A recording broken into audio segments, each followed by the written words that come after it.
Da, da, da, dee. Oh, it's live already. Big deep breath. Hey! Woohoo! Hey, welcome back, everybody. We're here again with another episode of the AtRandom podcast. My name is Rick Timmis. I'm John Wordsworth. And I'm Jackson Matthews. So great to have you guys with us this evening. Let's give you a quick rundown of what we're going to be looking and talking about tonight. So Truthin 2 on AtRandom. Obviously, we've got the usual staples. So we're going to do some app reviews, talk about some news, find out what's been going on. Then in our main section, we're going to take a look at truth or conspiracy, UFOs, the TR-3B, more information on 9/11, and of course, Jack's book of conspiracy facts. Oh yeah! Yeah, I think we only touched on it last time. We didn't really have time to get to some of the good stuff. No, we didn't. And of course, it's a popular topic, Jack. It's in demand. Well, yeah, it's all on the horizon. It's going to become very relevant to the human race in a few years. So, what better time to talk about it? 400,000 years. Absolutely. But in the interim, so who's been doing what? So while I got you on cue, Jack, what's been going on, my man? What you been doing? Well, let me see. I've got my just before I mentioned what the glasses are all about. The glasses, of course, are to see the world as it really is, to see through the false message put out there by the man, if you know what I mean. If you put on the glasses, you can see the hidden messages, which is basically what I was doing today. I was when I took my little girl out because it was her birthday today. Oh yeah, she's won. My little girl's won. Oh wow, gosh, that goes so fast. Yeah, tell me about it. But yeah, at least now she can walk around and she doesn't take quite as much damage when she crashes into things. So we went to the museum and we looked at stuffed animals. It was brilliant. Awesome. Excellent. That's pretty much what I did. I was going to take her out and then she fell asleep immediately. So I thought, oh great, so it's just me then. But she woke up in time and went to see like giraffes and elephants and polar bears and all kinds of stuff. Cool. And what fantastic. And what did you do for her, Jack? I showed her a couple of something called a peccary. It's like a hairy pig. That was her animal. The rest of the animals I was there for, but she wanted to see the peccary. It's an ugly thing though. Jeez, I'd never heard of it before. It's kind of like when you hear about a capybara, and then you look at it and you think, oh yeah, I didn't know about that one. There's always another animal, isn't there? Peccary. Yeah, there is. Was that there? Were you at the Royal Albert Museum? Did you go there? That's the one. Yeah. It's nice in there actually. They've done it all up, haven't they? They made it fantastic. It's really new and modern and great. Yeah. I was worried someone like they play some like big dramatic music as you come in some of the rooms, and I thought it might freak her a bit, but she didn't care. She just wanted to look at it all. She liked the insects actually. I'm hoping I can like stop her from having a spider phobia if I show her enough of them. Does it work like that? I don't know. No, she only needs to see Dad or Mum scream once and run out of the room with some little money spider on the windowsill, and that's the fear that possesses them for the rest of their lives. You've got to be strong, Jack. Really strong. No, it should be alright. She was one on the carpet and she rolled over it with her walker. Yeah, but I don't think they're afraid of them to start with. It's like Rick says, that when they get old enough to see their parents get afraid, that's when they're like, I should be afraid of this. Be strong for the children is what you're saying. Yeah, in actual fact, I think that's absolutely right. I've done that. My wife is terrified of spiders, right? She just freaks. She can't go near them or anything else. Whereas I'm not. I used to be when I was younger because I'd seen my mother do the same thing, but I worked hard to get over that phobia. So now I can pick them up and handle them. And so, to a degree, if it runs faster than me and it's carrying a switchblade, maybe I'm a bit scared. But having done that, we pick them up and always put them outside, and both of my girls now are completely comfortable with them, and they're not afraid of insects at all. So it is learned behaviour, most certainly. I'm convinced of it. Well, sounds pretty good, though, Jackson. Sounds pretty good. Yeah, How about you, Rich? How have you been? It worked out. Well, I've been super busy, John, and I was just saying, that I seem to be trying to push things off the desk to do less things, and which should create more time, but it doesn't. It's like it's almost completely opposite. I pushed more things off the desk. I got even less times. I mean, I was even late for being late this evening. Go figure. But yeah, it's been going pretty well. I've been messing around a lot with Git just recently, hence why I've got the tagline Git God. That's not why you've got the title Git God, is it? Get good. Get good is what you've misspelled. Git God, yeah.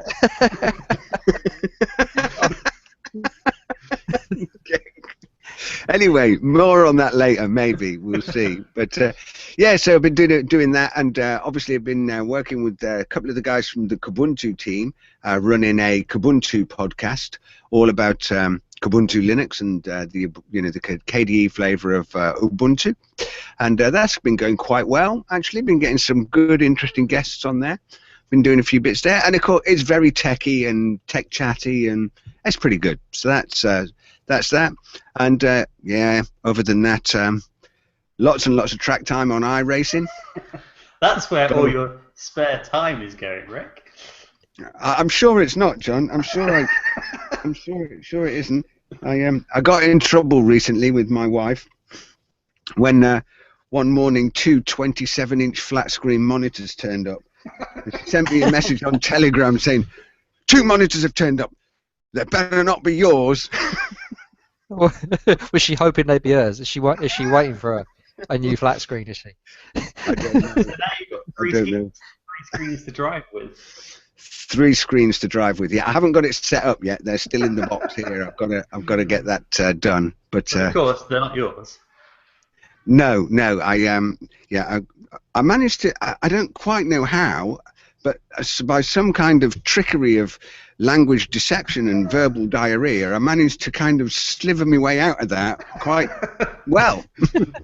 What did you say out of interest? At least I didn't buy the £1,000 one.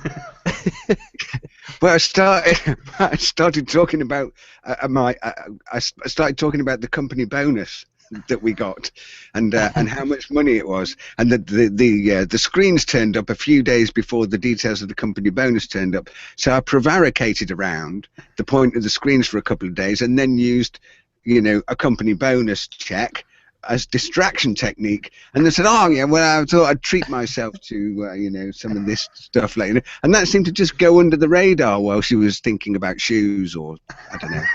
Whatever. So it was skill. You'd have been proud of me. You would have been proud of me. It was adept and skillful.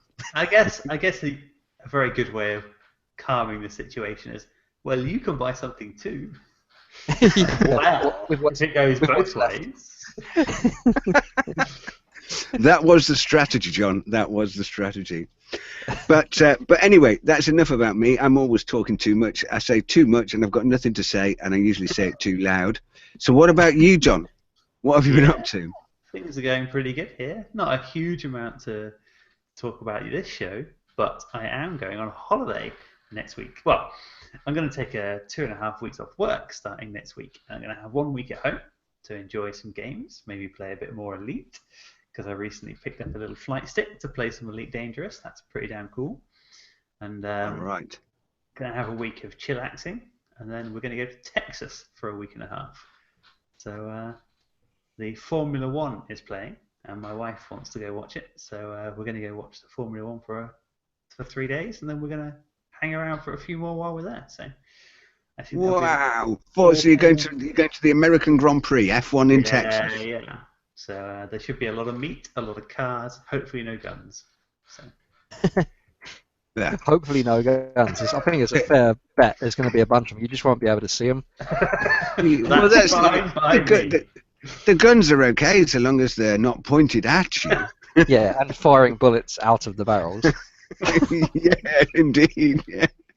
Ah, wow, that sounds really good. I didn't know Becky was into motor racing, John. Yeah, massively. I mean, maybe not so much when we knew each other, like when we were back in Exeter, sorry, but in the last 2 or 3 years, she's got into it a lot more. So she used to watch it casually, I guess, back when we lived in Exeter. But Rick writes down another iRacing referral. I've got to say, she saw me playing Elite Dangerous, and she was like, So you've got a flight stick and you're flying a spaceship. Does that mean you might be able to get a steering wheel and I could drive a car? Really? And I was like, that is true. That is a possibility. And there is even a certain simulation experience that is definitely not a game that you might be interested in. Yeah, for sure. Maybe, For sure. maybe, when a wheel turns up as a present sometime, maybe she might get into it. Ace, that's really good. That is really good. That's to be greatly encouraged in my world, anyway. Yeah. So, but what about Elite? How long have you had Elite Dangerous then, John? So my friend and I picked it up 2, maybe 3 weeks ago. It's not long after the last show, and he sent me a text random Saturday, like, "Should we play Elite Dangerous?" I was like, "Yeah, I've been meaning to give it a shot for ages," and it's I think it would be amazing with Oculus Rift, but even without the Rift, just with a flight stick, it makes such a difference. So I imagine if you were playing it with a keyboard and mouse, it would be okay. But it's not so much. I mean, I guess it's a little bit iRacing. It's not that much a game. It's more an experience. So a bit like the original Elite, right back in the 80s, 70s, 80s. Yeah, it was the 80s, 1986, 87, something like that. I had to go on that the other day. Yeah, I died in seconds, and I don't understand why. You probably crashed into a space thing. Some random person threw like 5 missiles at me, but I don't know. But sorry, yeah, Joe, carry on. But yeah, so but the flight stick just makes it such an experience. You're like, because obviously, just like the original, you've got to carefully land. So you're kind of, you take off from your first space station, and like this little bay on the side of a space station. You whack the throttle on full, and you go zooming off into space. And then when you get far enough away from solid matter, you can do your like super faster than light jump. And that's kind of a cool experience in itself, because you're going. It takes a while to ramp up the speed to like 500 times the speed of light, but then it takes forever to stop. So you've got to kind of gauge your stopping distance and things.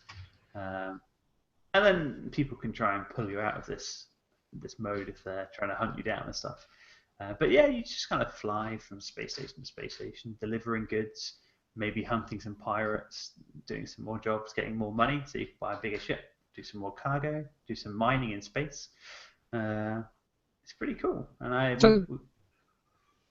Sorry, go on, Jack.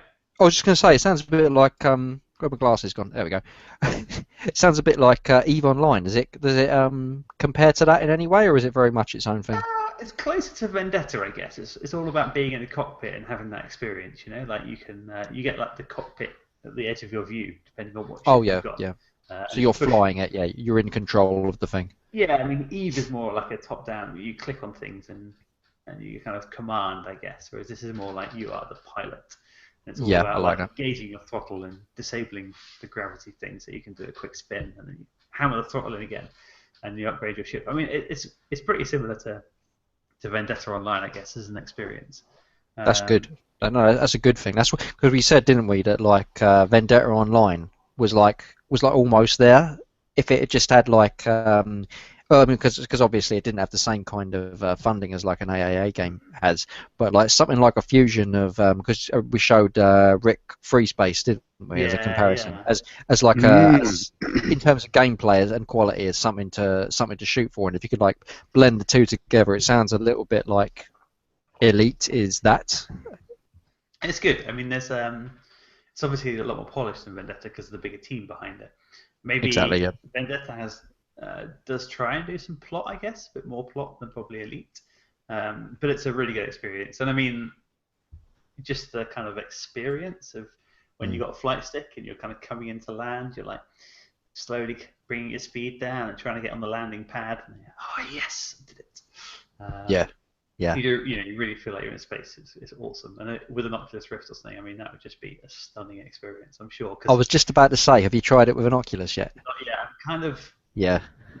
We're nearing the official release. I don't actually know whether the official release is going to be any better than the current developer kit, other than being a bit shinier.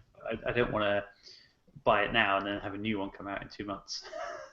If the new one is a long way away, I'll probably buy the developer kit. But as the official release is probably going to be early next year, it seems a little bit hasty to buy something that's not the full release. So Yeah. I think the screen resolution is going to be improved on the release version. Cool. I hope it. That was my understanding of it. I know I saw a press release on it the other day where they were talking about it being £450, I think. $450 they were going to sell it for, and of course the press guy that was doing the interview with the Oculus CEO kind of gasped, "Wow, that's like an awful lot of money for this thing." But he said, "Well, look, of course we could do it a bit cheaper with slightly not so good lenses and not so high resolution screens, but then it just isn't going to work as well, and the experience isn't going to be there, and we don't want to throw the baby out with the bathwater." So I took from that, I thought to myself, maybe they're going to use like a Ultra HD type resolution screen, which I think would work if it was at that kind of pixel density. I think it would work really, really well. It still does suffer a little bit with that pixel granularity on the SDK. Yeah, I think it says it's going to be 1080 by 1200 per eye, so that sounds pretty good. And I think the current one isn't quite that, so that's going to be pretty awesome, I think. And yeah, like in Elite, if you got the headset on, you like look around and you can see all the cockpit around you and stuff. So it's just going to be awesome. Yeah.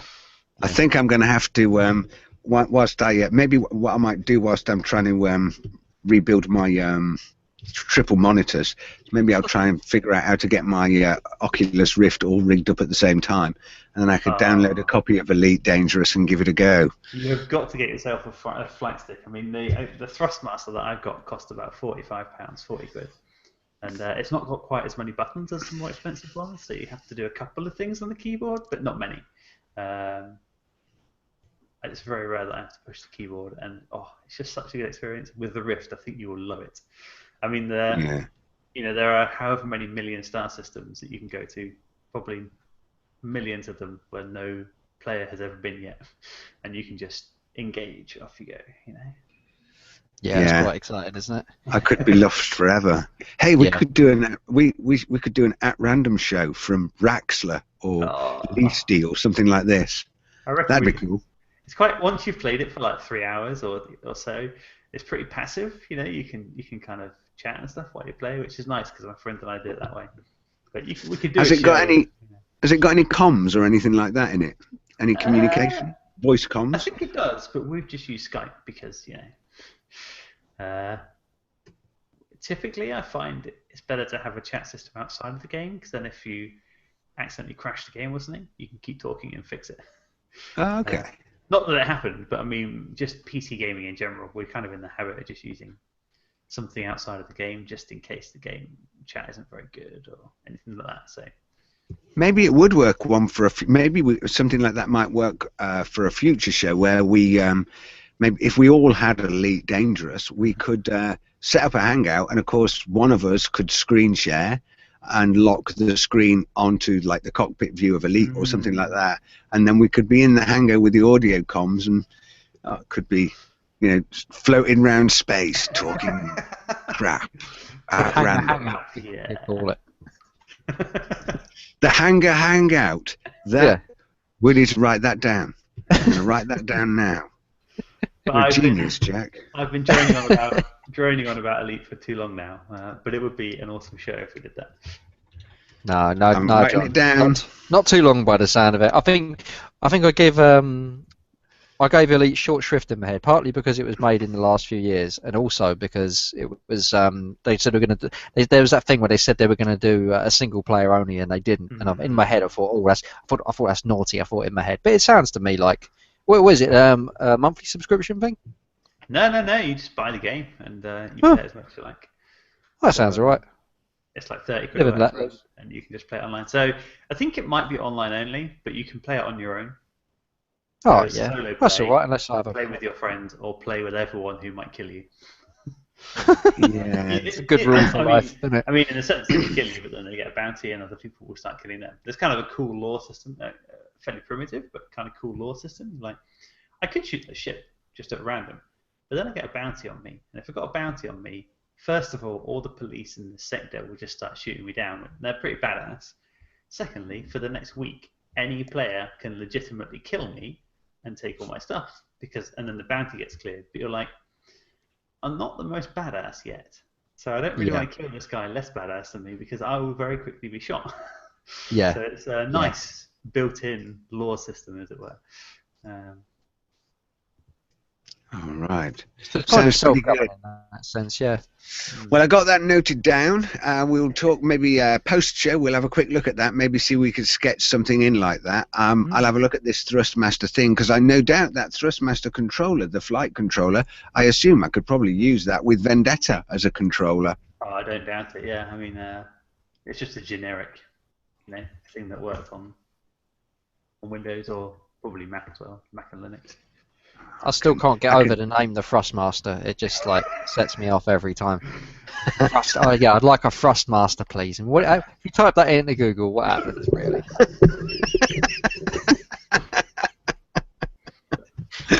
Oh, magic. All right, well, look, before we get carried away, I suppose we ought to move into app reviews and see what we've been up to and what we've got. So we got one from John and two from John and one from Jack. So why don't we start with you, John, and then go to Jack for his and then back to you. So what you got for us, first of all, John? I'll talk about my serious Megarius one first. So I picked up an app this morning, in fact, actually. I didn't do it for the show. I've been thinking about picking it up for a while, and I went, you know what, I'm going to finally give it a shot. And it's an app called Duet, so D-U-E-T. And it allows you to use your iPad as a monitor for your, definitely on Mac, possibly Windows. Can I do that very quickly? Mac and PC, yeah. So it lets you use your iPad as an extra monitor for your Mac or PC. Now, there are a whole bunch of apps like this that have existed for quite a while.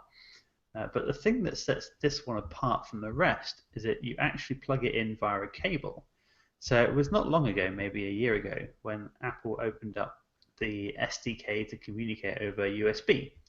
So before that, you used to have to do things over Wi-Fi or Bluetooth. And I think now you can write apps that talk over USB. I'm not sure if you have to be a sort of second level of certified to do that. But whatever, this company have got that facility to do that. And that means you can plug it into your PC or Mac and not have any lag, which is awesome.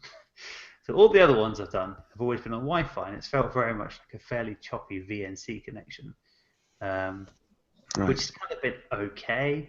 Like if you're reading some documentation and you want a second screen, you can drag your thing across, and it will stay there, and you can read it. That's fine. But as soon as you start scrolling, it's just like chop, chop, chop, chop, blocky and stuff, and it's never really been satisfactory. But this one is silky smooth. So you can run it at kind of the non-retina resolution and only 30 FPS, which is quite nice if you're just using it for web page browsing, because it doesn't use many CPU resources then, either on the iPad or the Mac. You can also run it in Retina at 60 FPS if you want something on it. It did get a little bit choppy there, and it uses up maybe 30% of one core of your CPU. So, like 7 or 8, 10% of your entire computer's resources at the maximum resolution. But it was still fine, and I guess if you wanted to maybe watch or read a high resolution document or something on there, it could be worth it. But just that ability to have an extra monitor without having to sacrifice any quality really, and just so at work now I just sit it underneath my computer screen. It just sits there under the computer screen, and I just throw things down on it sometimes. It's like, oh yeah, I kind of want to keep this around. I've already got 2 monitors at work, but I kind of use them because you have one with your code on and one with your periphery stuff on, like your console, because you're doing lots of stuff in the terminal. So now I'm just like, I've got this meeting in 15 minutes. I can't forget it. Throw it down on the iPad screen. And every time I look at my computer, it's there, but it's not using up any screen space. Yeah, it's really good. Had a really good experience so far. All right, so that's the Duet Lifeline, and we'll get a link in the notes to that so you can go and have a look at that. I remember back in the day, crikey, going back quite a long time, John, when you had that similar thing on the early iPad 1, and which, actually was pretty cool at the time, but what you've got there sounds that, the thing is that graphics, the screen and graphics do move a lot. There is a lot of animation going on, and you know, and it's very distracting and disturbing to the eye if it's all chopping and this and the other. So it sounds like they've really made that that work well. Yeah, it's made by a bunch of ex-Apple engineers, so that's pretty cool. And it's obviously supported. So you at least know they'll know what they're doing. Yeah, and maybe that's how they got access to the API quite early on. Maybe they had some internal help or whatever. But yeah, it's all cool. It doesn't really, I don't really care about the hows and whys. It's a nice little app, and yeah, if you want a second monitor when you're doing some work on your laptop or something, I can see that being really useful just to plug it in. And I must admit, I've got my iPad 1 down here, along with do you remember the little keyboard stand that you used to get for them? And I stick that. That's absolutely perfect for documentation and for, you know, searching for stuff online, and just chuck it there. And when you decide to, you know, do a bit of coding or whatever, and yeah, you need to get access to some docs, it's really good. But there we go. Love the fact that John's managed to find a way to get more monitors onto his table. Yeah, you can never have enough monitors. He was used to have like 2 monitors in front of him, one that like swiveled from like vertical to horizontal because he could read the code better on the vertical one. And they used to look at him thinking, I've got no more desk space. Where am I going to put another monitor? Here we go. I can fit another one in there. I can at least get a few more iPads, and then I've got like I can dot them around the room. When I have my iPad set up, I've got 4 monitors at work now. Boom. 4 monitors. What? I mean, one of them is always attached to my other machine, so I have my main machine that I work on, and because we do, you know, cross-platform compiling, we need a second machine to test it on. But so the one monitor is always on something else, but my main machine has 3 now, so it's really cool. It's good. Get in there, John. One day you'll have enough monitors, I think. But you are getting there. You're doing all right for monitors. Let's press on, because it's going to get deep into deep thought shortly, and I know we're going to get in amongst it. So, Jackson. Excuse me, Bishop. Do you mind? What do you got for us, Jack? All right. Well, let me see how I can condense this. I've got an app called Rocket Launcher that ties into an app I've talked about before called Hyperspin, which was basically a way of organizing all your organizing emulators and all modern games. Basically, it was a way of menu showing off your collection, basically. And Rocket Launcher is like I'm not sure what it used to be called Hyper Launch, but they've improved it several times. It's become more its own thing. It doesn't actually need Hyperspin to run anymore.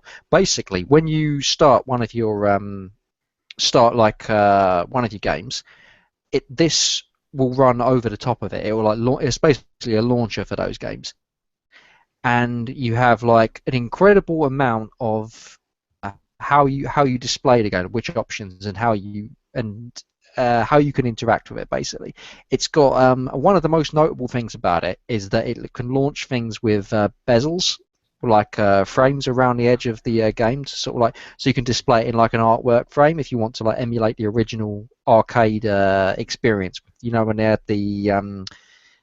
had all the artwork around the edge of the screen. You remember? Oh yeah, yes I do. Things like Space Invaders is a good example, when you had like that bit going around the edge of the screen to like just give you but you can customize all of these things, like the bezels is only like a tiny part of it. You have things like fade effects, so you can like fade out your desktop and then fade in the game, so it looks like it looks seamless. You can hide elements, you can hide the emulator, your desktop, or when you start the game, hide your mouse cursor, all sorts of stuff like that. The really exciting stuff comes app Xpadder, which translates translates your joystick or joypad into keyboard controls, and you can remap this with Xpadder any way you want and tie it into this rocket launcher, and basically what this amounts to is you can like customize a control scheme for every a game by game basis or a system by Lemmings. You can see if you set up a proper control profile, It's incredibly brilliant, this, because when the game loads up, it will load this specific control profile. First it looks to see, okay, what are the ones for this system, and it will load up the, say, the Amiga profile. But if you haven't got one for the Amiga profile, it will look down another layer. You've got one for Lemming specifically, it says. So it looks at that and says, okay, so that means you want your joystick mapped to a mouse.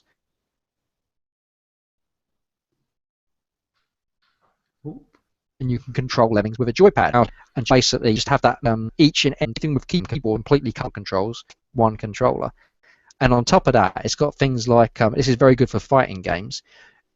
Instruction card support. So if you take the time to make the graphics, and I have done a couple of them just to see if I could get it working, and then you can tie all this to your joypad as well. And when you have your character, you can like select from a menu which instruction card you want, and then it will show like the joypad controls for the moves up in the margins of the screen, or for anything basically. Because if you've got custom controls, obviously you want other people to know what they are if you're like showing this to other people.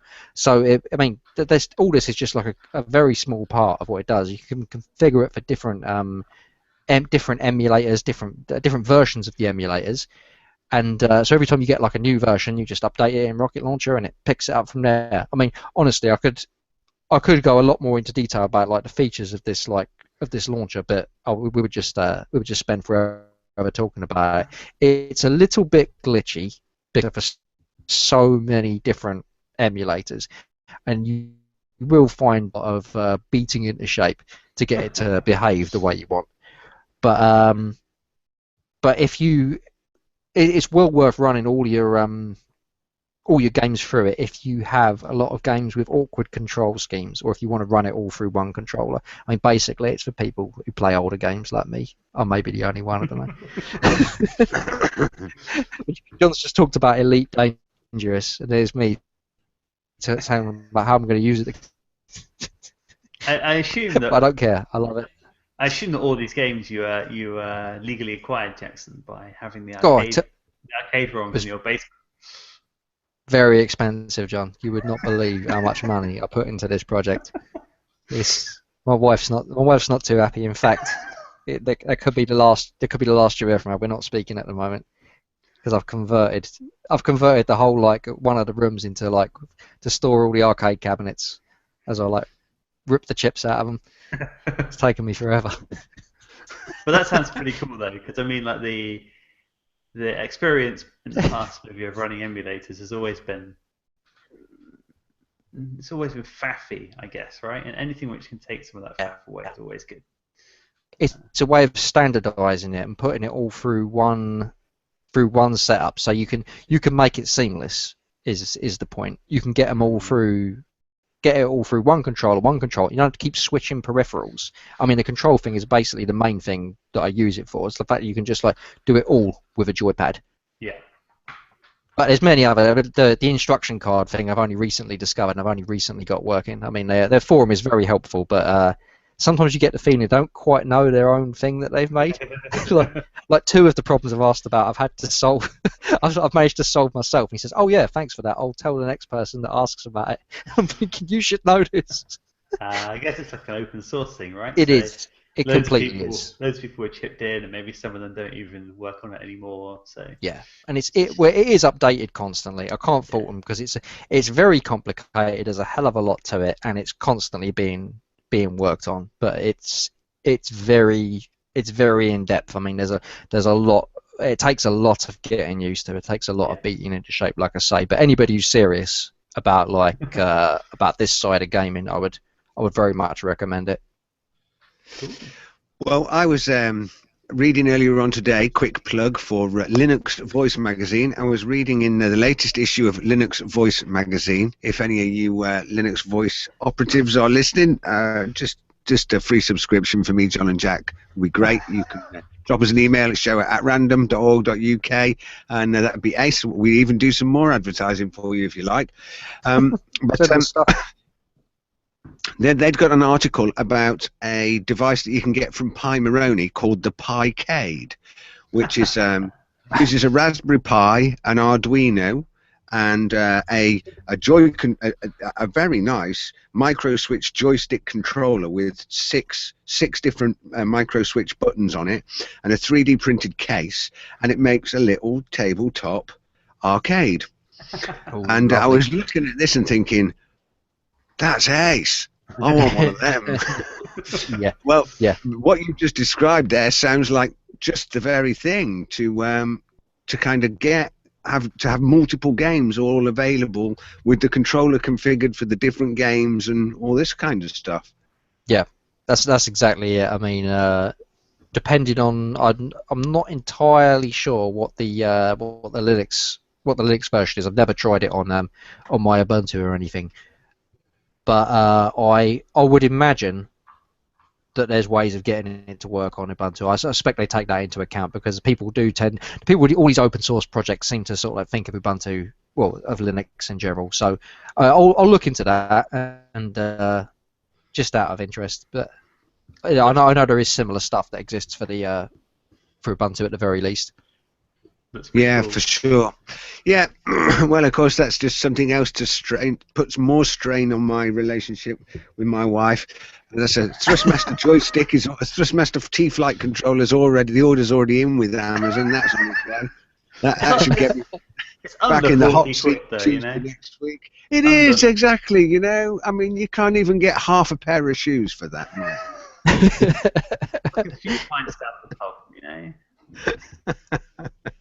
All right, so back to you then, John. What is app number 2? So the last thing I'd like to give a little plug for, and it's a very small app, so it's just going to be a quick plug really. But somebody at work pointed me towards this game, which runs on iOS and Android. But if you have an Apple Watch, it runs on that too. And it's basically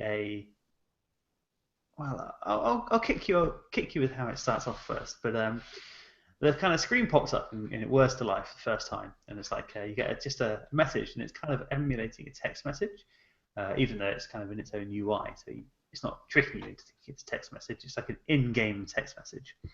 It's like, hello, is anybody there? And then you have like 2 options to pick, and you're like, yes, hello, and then it's like, thank God there is someone here, and it turns out to be someone who's crash landed on a moon somewhere, and they're texting you to try and get advice on what they should do next. So it's a choose your own adventure game where you, instead of kind of controlling the main character, you talk with the main character. But some of the cool things, obviously, because it's only text, it runs on your watch. So it's kind of, I think that's one of its selling points. And when you suggest that she does things, it plays through in kind of real time. So you say to her, I think you should go over and investigate blah, blah, blah. And she's like, okay, I'm on it. I'll message you when I'm there. And then 3 or 4 hours later, you have your next set of options. You know, just like 5 or 10 messages. Oh, cool, I've got to this place. You never believe, blah, blah, blah. And then you can pick 1 or 2 answers, and then off she goes again. Sometimes you have like a little back and forth. But yeah, so it's basically like a choose your own adventure game. And it's called Lifeline, and it's like 70p or something. And you know, it won't last long. You'll play it, and even with the whole like real time thing, unless you die and do something wrong, then you'll complete it in probably sort of 3 days of little sessions here and there. But it's a really But that's a interesting laugh story. though, isn't it? Yeah, precisely, and it's a really interesting story. It's kind of weird and spooky and sci-fi, and I don't want to spoil it, so I'm being very vague. But there's sci-fi shit in it. It's a fun story. It's got sci-fi shit, man. Warning: contains shit. May contain traces of sci-fi. Hey, this looks really good. I'm just looking at it here on Google Play. I'll stick this link in the show notes. There's like a dark picture of a little, space person or something, and then I can see what you're saying. These like little text messages here. Hello, help me or something, and it looks pretty cool. And it's cool. You kind of start, because of the way it's delivered over time and via someone's perspective. So it's not just like, you are in a corridor. Do you wish to go north? Which is kind of impersonal. this is like, help me, there is blah blah blah, and then you have to sort of like, oh shit. What do you think I should do? I'm not sure whether this would kill me or that would kill me. Do you have an idea? And then you can advise her what to do and stuff. So like it's really interesting, and it's very fun. And like I say, I mean, it won't last that long. But there is a sequel now for iOS. I don't think it's quite to Android yet. What happens if you text back, piss off, I'm in a meeting? So there's only 2 responses for each point you hit. So. Oh, okay, right, okay. So I keep telling Siri that. But no, it's just a lot of fun, and it's a choose your own adventure game, and for a quid, I can't really just buy it and try it, have a laugh. Are you positive, John, that it's a choose your own adventure game and not some girl just asking you for help? Well, I don't know. You just get all these nonsense replies. It'd say Tinder at the top. That's the name. That is the name of it, isn't it? This, ladies and gentlemen, is the discreet segue. So, of course, this is a really good point, because, of course, there are lots of reports and news. Go and find it all on YouTube of all kinds of goings on the moon. So it's not unreasonable that the office secretary could have crashed on the moon and be lost and be texting you, John, on your Apple Watch for assistance. I need a real man to come and help me right now. First I need your credit card details, and then I need you to come and pick me up. Yes. Oh dear. Somehow she's in your area, so. Yeah, that's it. Bored women on the moon are horny and looking for love. In your area now. Yeah, in your area, on the moon. Oh, fantastic! Yeah, good stuff. Well, look, why don't we start there as we move into deep thought then? Because of course we want to explore this Truthin stuff, and so one of the things that I came across recently, this is from a YouTube channel called The Crow. And I'll just take a quick look for this. But anyway, let me give you the background. So this guy on YouTube has managed to capture a big high-res image of the moon, and you can see the moon scanning. So there are like scan lines, basically. There's like a big scan line moving across the moon, floating across the moon. So he's posted video of this onto YouTube, and his conclusion that he's drawn is that the moon does not exist, really. It is a projected hologram in the sky. I'm not quite sure who's projecting it, but so let me see whether I can just find that a moment. But what say you, gentlemen? What do you think about that? Well, John, let's consider. Let's be the one guy who dissents and says, "What if it's true?" Here he is. Yeah. I can't do it. I mean, what would it be? It's that crazy, isn't it? What would it be projected on? Yeah. The God sphere. The God sphere. The Death Star.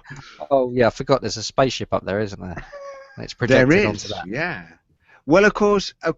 Yeah. Now, I wonder whether that's maybe where that's going. Is that perhaps the moon is not really the moon at all? Perhaps the moon is a large platinum alloy-based sphere that's hollow, and there are creatures or something living inside of it, or possibly even the moon was actually used as an interstellar space vehicle that brought the first humans, the first bipedal humans to Earth, and those creatures descended onto the planet and genetically mutated the apes to create our species. And of course they've left this sphere in the sky, and knowing that we would become quite intelligent after a while, they created a hologram that makes it look like a dusty rock that's been impacted with meteorites, but really and truthfully, it's a large kind of metallic sphere. And indeed, when NASA landed the lunar probes on the moon, apparently they said that the seismic counters on there said that the moon rang like a bell. So even NASA have produced some supporting evidence for this idea. Oh, if it's NASA, I mean, no, I was all set to just like laugh at this, but now if you're talking NASA, I mean, those guys know what they're talking about, don't they? Well, yeah, indeed. I mean, obviously, I've blended. I've picked a number of points, key points from a few things, and connected them together to create a well-evidenced, scientifically founded piece of conspiratorial fact, I think. It's the thing, they're very detailed and they're very detailed descriptions. They're very they don't say like, oh, I think maybe this or maybe that. They describe these like moon bases and like these flying space camels and their whole like hierarchical structure. They tell you what their political beliefs are. And I think to myself, you've got so much information, but how can you be like posting this as anything but like just as a speculation? If not, like, how are you expecting me to buy it without any sort of It's too specific. Do you know what I mean? It's like they're telling a story as opposed to like telling you like what they found in government documents. But the evidence is always something which is ridiculously easy to fake. So this guy's evidence is like, here are 2 frames of a movie. Look at how different they are. It's like, yeah, it looks like a JPEG loading. Yeah. You know, it's like, but look, in one frame, it is like this, and the next frame it's like that. The only way it could have moved this much in one frame is a hologram. It's like, yeah, that's right. Or a technical error, or yeah. Photoshop. Yeah, why is the assumption always like we're lizard people? I'm not sure what that is. Lizard people confirms everything I ever knew. Well, of course. You see this photographic evidence. I have seen. In fact, on the Crow's channel, there are a few other videos of him showing films of what appear to be, well, they look like almost like a, well, he describes them as rocket-powered spacecraft or whatever that are flying across the moon's surface or around the moon or something like that. I'm not sure that I'd go that far, but as describing it like that, but certainly some kind of like, I don't know, maybe orbital satellite or something or other that you can see, and of course it's a very high-res image and of the moon's enormous in the imagery, and then this little speck is flying around or flying across. I mean, perhaps it could be that at that resolution that might actually be one of our own terrestrial satellites that's in some kind of semi-orbit, and is, as it passes across the front of the moon, you can kind of see it doing stuff. But there is, you know, he's got video evidence of those kinds of things. I suspect that the conclusions that he draws, there's probably a tremendous sense of wishful thinking for some tangible greater thing, and so he's dismissing the more common sense thing, like, for example, a terrestrial satellite that's passing in front of the moon and actually is orbiting the Earth, and he's then saying, no, this is an alien spacecraft that is flying around or orbiting the moon, which of course makes a bit more sense. Yeah, I'm looking at some of the videos now, and it's like, oh look, there's a twinkle here, and like you say, a movement there, and it's like, It's like they want so badly for there to be like something like they've seen in the movies to be up there. They want to believe in all this stuff. They want to believe that there's like magic bases on the moon because they. And I can't blame them. I mean, when you really like compare the moon to what it was on like TV and in movies, it's kind of dull if you have those expectations. They want to see like a moon base. They want to think that there's someone out there with like. But the truth is, it's all very like cold and empty at the moment. We're going to have to like get up there and build something, but we're not. But we're not there yet. I mean, just for fun, is there any conspiracy theories that are believable? Is there any that might have something to them? Because obviously not everything that we're told is true is so. Some things that we're told are not true are actually happening. I mean, that's just logical, isn't it? So, which, just for fun, off the top of your heads, I mean, which conspiracy theories do you think are actually worth entertaining? Well, do you know, there was one that was put forward to me, which is about this idea of humankind being a genetic manipulation, that there's been some kind of long ago, some kind of historic manipulation of the human DNA chromosome set that makes us different to the rest of the ape species, and there seems to be quite a lot of evidence to support that idea. What kind of evidence, out of interest? So, well, there are loads of intangible things. So, I mean, if you take the book of Genesis, for example, in the opening book of Genesis in the Bible, and so you've got to take a view on how you want to interpret that book. But the opening book says that let us, when it talks about God creating mankind, it talks in the context of let us create man in our own image. Now, we always talk about God in the singular, but in the Bible it specifically talks about us, a group. Let us, as a group, create man in our own image, and that create man in our own image. So there seems to be. So if you accept that those stories have been around for a long time, at least, let's say 500, 600, 700 years, and they've been well transcribed and well translated.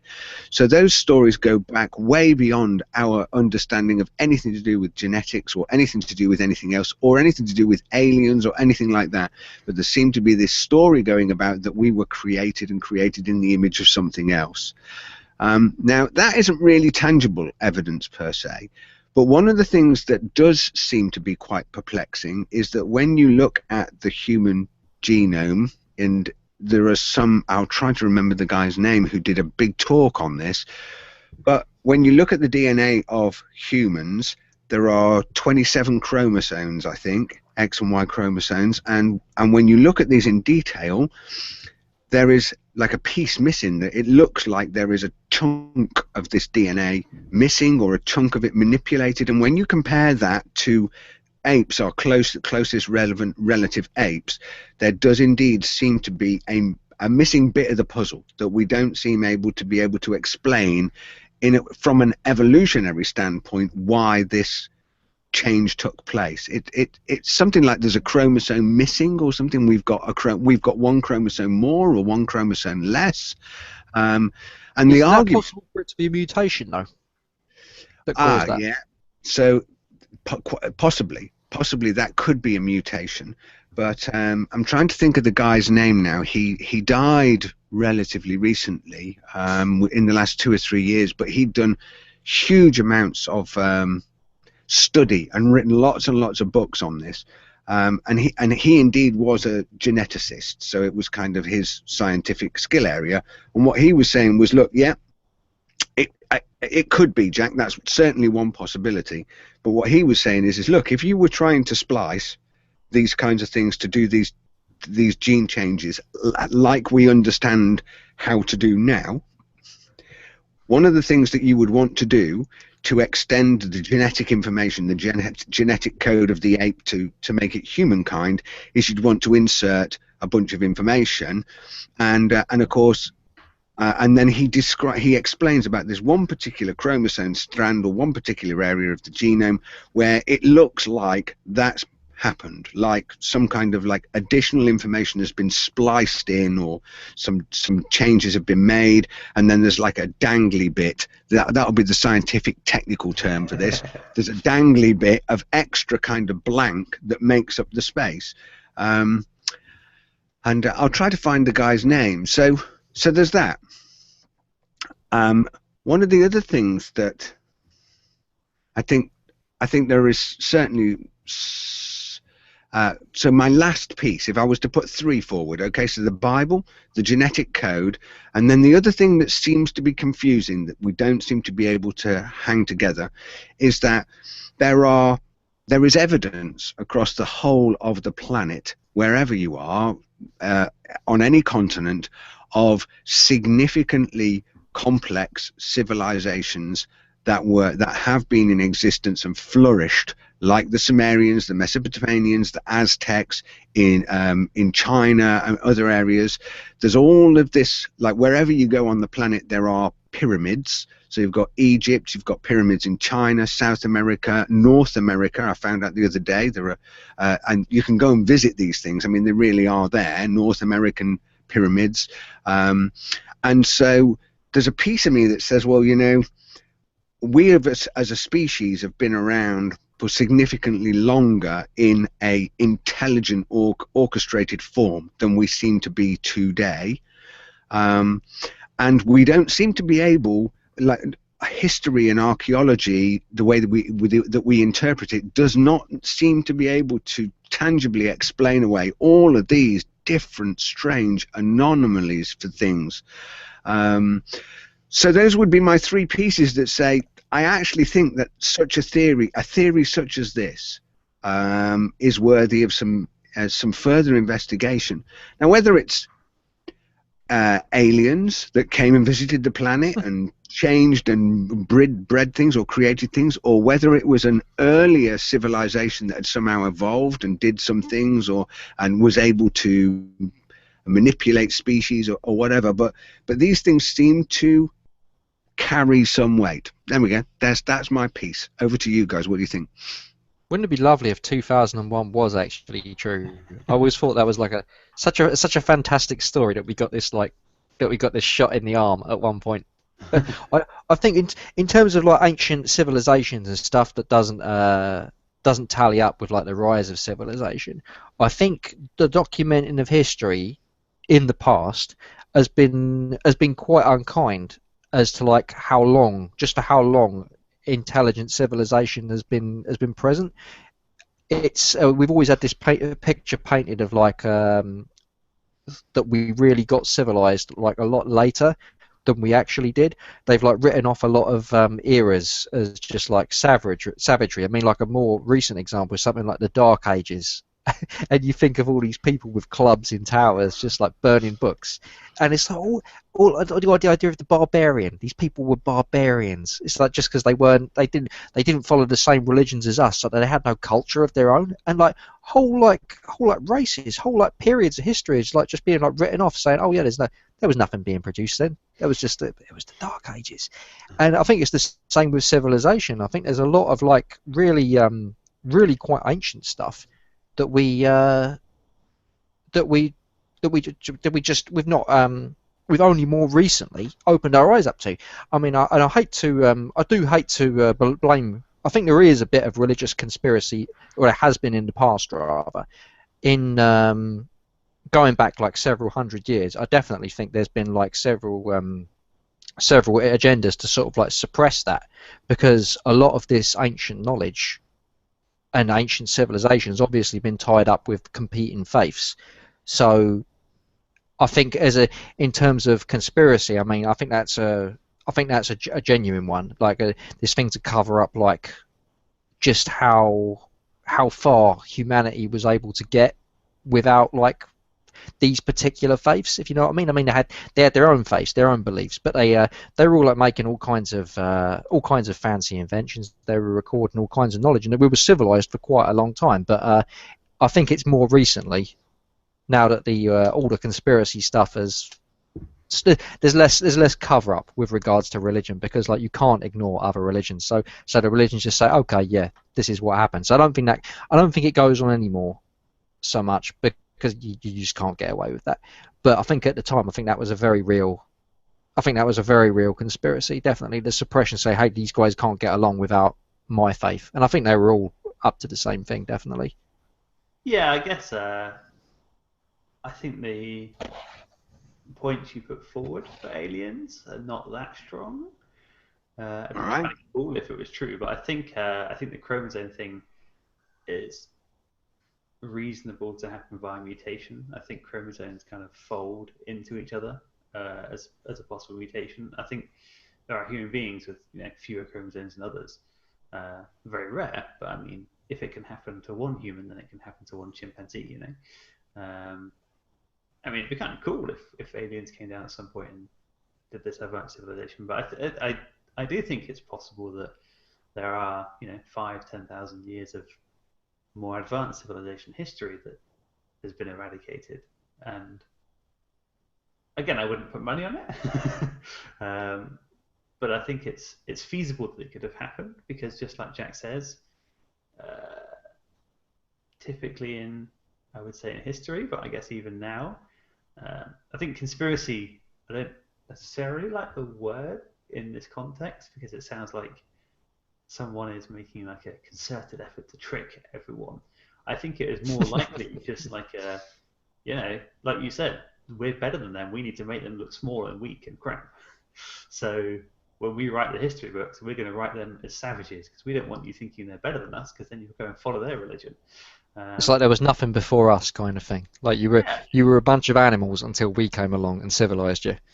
And I don't, and maybe conspiracy is the right word, but the connotations it has, I don't like it in this sense. I don't think it was kind of like we're going to try and trick all these people. It's just a natural thing society does. You make you oversell yourself and you undersell everyone else, and especially back then when there was, communication was much harder. That was presumably a very good strategy to make your tribe the bigger tribe, and if that meant burning down all their technology and all their books because you had to prove you're better, then that's what you would do. The Romans burning that library of Alexandria. Alexandria, I mean, pretty much all their stuff was in there. It wouldn't have taken that much to sort of like just wipe them off the map. But it's kind of ironic, isn't it? We're civilized and better, so we're going to burn their library, the savages. Yeah. Well, certainly. Yeah. I mean, the same deal with Cortez and obviously the Spanish conquests of South America, where obviously the South American Indians, the Aztecs and the Incas, they all had written works. They all had vast libraries and significant amounts of knowledge. And of course, that was another cultural group that built pyramids. Massive pyramids, for which we seem to write those pyramids off, and maybe we'll come back to this one just in a moment. We write those pyramids off as some religious temple to bury people in. I'm not sure about that at all. It seems like a huge amount of manpower and effort to go to, but these things exist around all over the place. And the other thing I would say that is one to think about on this, which is that in every culture across the planet, there seems to be this two antiquated stories that stand out that are quite remarkable. One is to do with the snake. Okay, so the North American Indians have a deep relationship with the snake. There is indeed a snake sculpted out of mounds that the North American Indian tribes had. Same thing in South America. Obviously, we in Western Christian religion, we talk about Adam and Eve and the serpent, and Aboriginal religion talks about the rainbow snake, which is where the first two people came from in Aboriginal history. And all of those cultural tribes as well also have story of a great flood, in the same way that we talk about Noah. And there's a piece of me that thinks that either there is some common ancestry which runs across the whole globe there, or there is some relevance to those things. The flood, well, there seems to be some evidence for that kind of thing having taken place, some cataclysm that could have caused such a thing. And there's also this theory of what they call the electric universe, and that's worth digging into as well, because there are people that believe the electric universe and the relationship between it and this vision of the snake is all to do with some interaction between the sun and our planet, causing huge ionization of the atmosphere that would manifest itself as kind of like electric plasma doing all kinds of stuff. So loads going on there. But maybe I could shift to another idea before we get into Jackson's book of conspiratorial facts. One that fascinates me, more technical and engineering coordinated. But what about the idea that these pyramids, and say the Great Pyramid in Giza or the Egyptian pyramids, what about the idea that they are not tombs at all, but they are generators for generating electricity or microwave radiation, microwaves or whatever?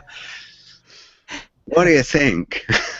The pyramids do get a lot of interest. They're anything but the traditional understanding of them. They're built by aliens, and they're like markers, and they're like ray guns to fire their spirits up to heaven when these pharaohs ascend, and and they're pointed at specific stars, and they're like all kinds of stuff like that. But I can't see whenever they go inside them. It's just a bunch of like stonework, and I can't like work out why they think where does this like magic and mystery come from? Is it the precision with which they were built? Well, I think there's precision in there. So let me put the scenario on the table very briefly. So there is throughout the Egyptian hieroglyphs, the kings and queens and the rulers in Egypt are very often depicted carrying these rods and staffs and so on and so forth. And in the stories from Egyptian culture, these rods and staffs have great power. They have the ability to direct power, not just in a magical sense, but they also talk about these staffs of fire and things like this. And of course, even in the Bible, we talk about the Ark of the Covenant, and there are stories about how the Ark of the Covenant, people that went near it started to get tumors and things like this. It made them ill and so on and so forth. And so that's the first thing. There's all of these stories that go around that. Then I saw this conspiracy or theory, about the Great Pyramid of Giza, this is on YouTube. You can go and find it for yourself. And basically they're talking about the way the pyramid works is it works as a hydroelectric power plant. And apparently it is built on top of aquifers, so its foundations are deep in the ground and built on top of aquifers, and it holds a natural ambient temperature inside of it, say around about 11 degrees or something like that. But the way that it works, the way the electricity was supposed to be generated in this, is that the water would enter these chambers into the pyramid via evaporation, so condensation. It'd be evaporated water, like that would go into the main master chamber, and it condensed on the cut granite at the top. And then what it would do is it would fall as droplets fall through the air, and as those droplets would fall through the air, they strip electrons off the other particles, and that creates a charge. And so this big chamber, this large chamber, has got basically water flowing out of it, back out of the aquifers, so the baseline granite would have water flowing through it. There'd be moisture coming in, condensing on the inner walls, falling down, and of course the whole pyramid becomes a charged battery, if you like, with lots of energy in it. And then the outside of it was coated absolutely smooth. And so then the thinking of it was the pyramid and the obelisks acted as an electric circuit, not dissimilar to the kind of work that Tesla had been doing back in the 1800s with this wireless electric, like inductive current, alternative current inductive capacitance or electricity or so on and so forth. And now I thought to myself, what a load of bollocks. That's total rubbish, until I saw some examples of people setting up experiments and doing this very thing, basically getting water, and this is not falling like hundreds of feet like it is in a pyramid. This is water, just two basically rings connected across one another.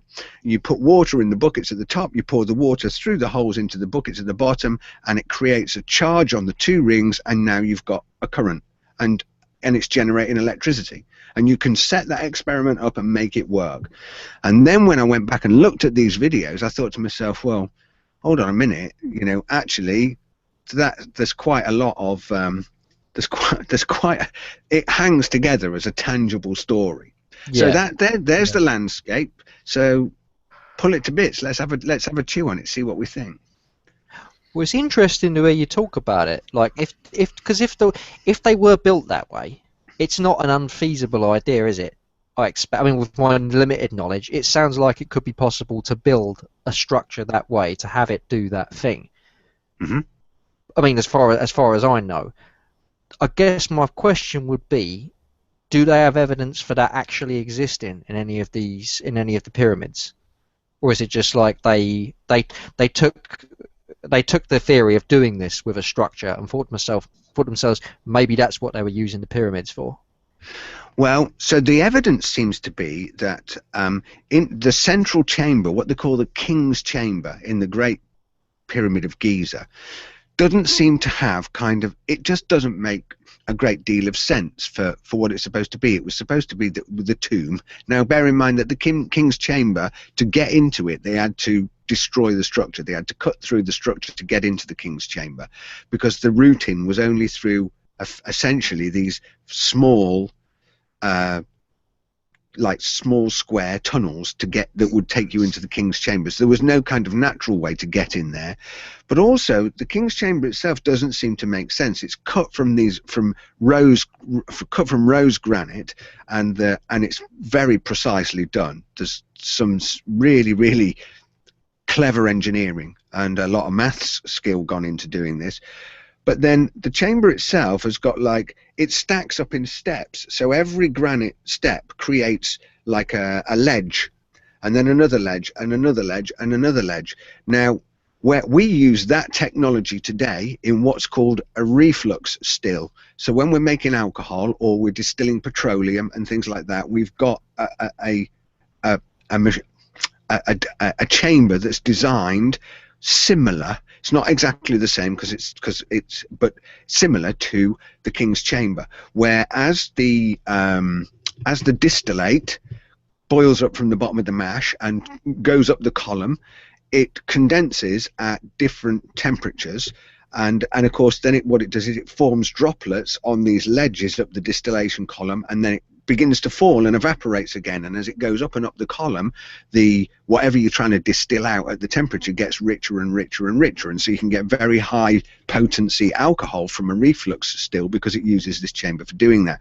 And that is built in the middle of the chamber in Giza, as well as those things, the channels that you talked about that are supposed to be, they say, oh, the channels are pointing at Osiris, so they're going to use that channel to fire a microwave beam, or so that the souls can be beamed to Osiris into the sky, so the souls can go into heaven. But the other thinking on that is that those channels are actually the conductors where the electricity would be tapped off from this battery. So these were the cathodes and anodes of this power source, and then I suppose what were they using it for? Well, of course, I suppose they could use it for lots of different things. One of the things that is certainly accepted as accepted historical knowledge is this thing called the Baghdad battery. They found these pots with anodes and cathodes in them, which were batteries that generate about 2 volts or whatever it is, 1 or 2 volts. And for a long time, nobody could figure out what they were used for, until they began to realize that, what they're probably using the Baghdad battery for was for electroplating things. So if you wanted to gold plate or copper plate or something like that, or silver plate something, you'd make, you'd do your anode cathode thing in some salty water, make your Baghdad battery up, and off you go. You'd get electrolysis. Well, that tells you then that if we accept that as true, then that tells you that the Baghdad battery was a piece of technology that they understood, and they understood anodes and cathodes. They understood about electron flow. They must have understood about those things. So So then, I mean, obviously, it's a rather large leap from that to, you know, a kind of self-perpetuating nuclear power station without the nuclear bit. I mean, that's a lot of gold plating they were looking into. Well, I it can't is. imagine what they could have been using something that to go to that sort of trouble. Like, what would you be looking to do with it? Well, if and of course, who knows what the story of the Ark of the Covenant was, or what that was about. But the Ark of the Covenant had some kind of great power source in it, if it's true. And there are lots and lots of stories about it, and there are lots of people who've done investigations into it. But the stories seem to suggest that that was another some kind of power source that was obviously quite sophisticated and quite dangerous, because people got ill when they were exposed to it, and the stories talk about that. Well, of course, you know, maybe like we make lithium-ion batteries today, and batteries out of other chemical compounds that we can charge and discharge and so on and so forth. And of course, over a long period of time, much of those technologies, like, you know, we find the Baghdad battery, but the chances of us finding copper or silver anode and cathodes and things like that, if you go over, you know, we find things that are 4,000 years old, but if you were to say, let's push that back to 2 ice ages ago, so let's push it out to 30,000 years ago or something like that, then there'd be very little left, would there, of anything that was created? You'd only really be left with the stoneworks and the architectures and the things, you know, the big pieces of stuff. Yeah, very likely. It's I think each civilization, as it reaches its, I mean, the Egyptians are a good example of, like, people. It's so precise and it's so, like, clever that people can't, like, accept that they did it without the help of aliens or something. But the truth is, if you've got, like, a civilization, they don't know anything about, well, maybe they didn't know anything much about electricity, but just as an example, but they don't understand about, like, atomic structures and things like that. But when it comes to, like, what they do know, which is, like, with fire, certain elements of chemistry and engineering, they get to be absolute geniuses within the confines of what they do know. They they reach those limits, and they do the absolute most clever stuff they can do with wood, with stone, with iron and bronze and all that stuff. And you can't believe how clever it is. But they were just like, it doesn't take that long for them to learn everything they can within those boundaries until the next breakthrough comes along. So yeah, I think that's why people have trouble accepting that these people could work this stuff out, because it happens in bursts as opposed to, like, a long linear gradient, if you know what I mean. Yeah, and I think, and also it seems to be, I think it's a natural product of economic evolution. So what I mean by that is that if you take the Sun Temple at Machu Picchu in South America, where there's similar levels of stonework in these huge temples with incredibly precise engineering, and you can see these walls that have been built by stonemasons where there is literally no gap. There's no mortar, no gap. Each stone is cut to absolutely precisely fit in the other. Now, you don't do that kind of stuff with stone tools, wooden tools. You need much more sophisticated tools, and there's been arguments to suggest that people have used grinding copper disc saws where you use water and sand as a grinding element and things like this. Quite sophisticated engineering, and I think it's totally reasonable to think that we would do that. And you can see examples of it in Roman culture of how they used smart engineering. And if you think about it for a moment, we talked about Tesla. So if you take Tesla, Edison, and Marconi, those people, they were probably 1850s, around that sort of time. So less than 200 years ago, we were going into the Industrial Revolution. We've got Brunel doing stuff with steel, you've got Marconi, radio, you've got Edison with electricity, and Tesla, and so on and so forth. In just 200 years, right, we've now got robotic probes that are on the moon. We've got probes on Mars. We can launch things into space. We've got nuclear power, tremendous energy with atom bombs. We've got electric cars. We've got, you name it. We've done Yeah. that in 200 years. Yeah, And the it's point nothing. is, and it's exactly as you just said, what seems to happen is that once there is enough economic production and enough social construct that people can stop hunter-gathering, can begin farming, and then there is enough excess produce that people can begin to specialize. And when somebody specializes, like Tesla did with electric circuits, for example, and just dedicates their mind to that one thing, or Einstein to mathematics and relativity, the the the the technological growth curve just goes exponential. And I think it's unreasonable to think that that couldn't have happened many times over a 200 or 300 year period, and it manifests itself in different ways. Perhaps people using water as the energy, wind as the energy, wood as the material, or whatever it might be. Do you know what I mean? Exactly. Yeah, yeah. That's exactly how I see it. I think that it kind of knocks a lot of conspiracy theories on their arse, really, because the ones about like aliens built this, aliens built that. It's just like I don't think they're giving like humans enough credit. And like you, going back to the pyramid a little bit, but I think if it was built for electricity, they didn't know it as such. You know, it was the pinnacle of their understanding was that if we have these elements put together, maybe they had some small contraction going on, and they had this setup, and it's like, oh, this is interesting. There's a magic spark, and that means that we can galvanize metal. Interesting. What if we make it bigger? And like you say, the economy and the social setting was set up in such a way that either someone could show their power by doing something like this, or there was just enough people were comfortable. There were some people that were comfortable enough that they could just devote their lives to this. And they were like, huh, look at this, interesting. Let's make it bigger, make it bigger. It has to be precise, otherwise it won't work. Make it bigger. Get all the slaves to make it for us.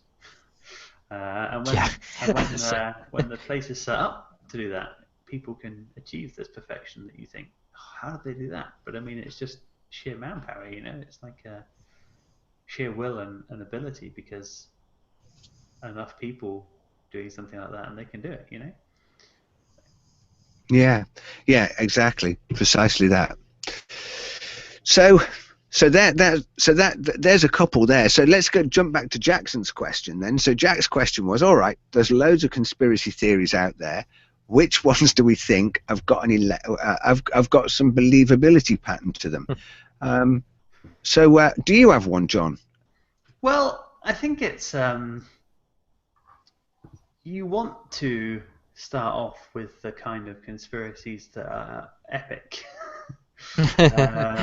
Like the reptilians are ruling the earth and the crazy ones. But I mean, I guess the sort of conspiracies that are likely to be true are the kind of boring ones.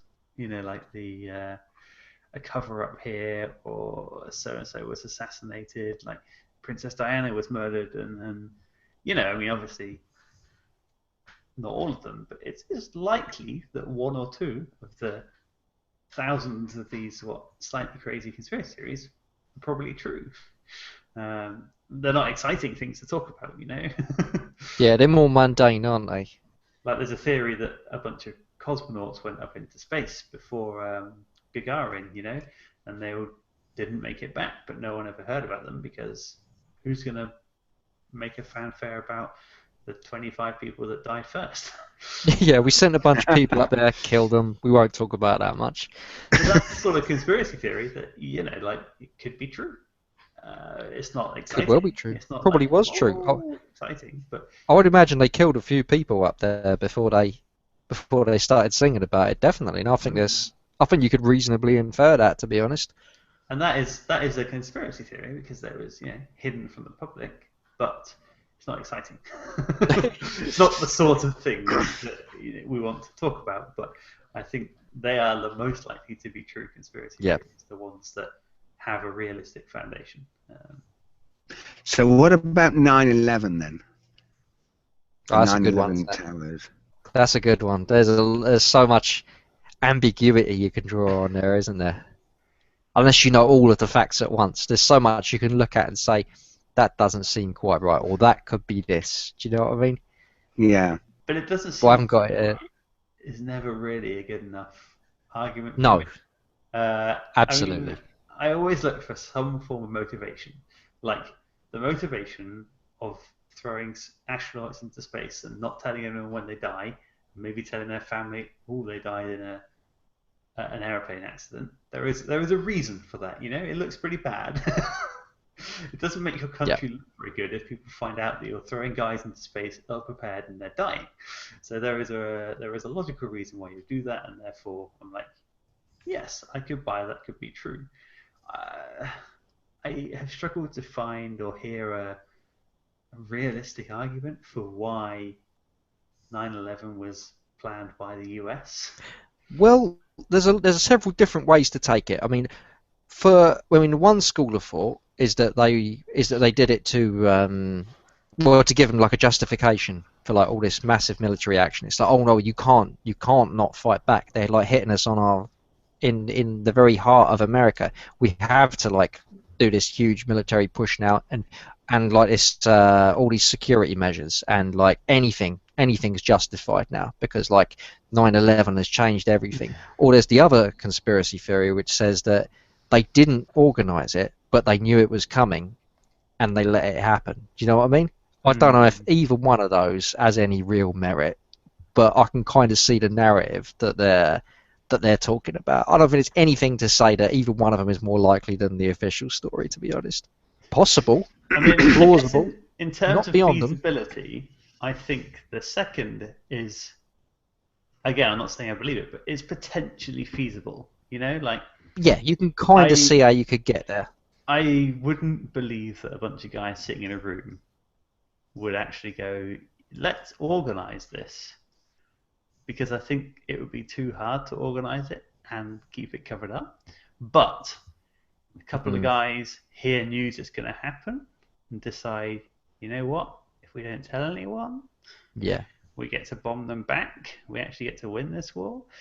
yeah, yeah, Feasible. You know, that is something yeah. which I could picture someone in the heat of the moment thinking, finally a way to end this, you know, terrorism war by doing this.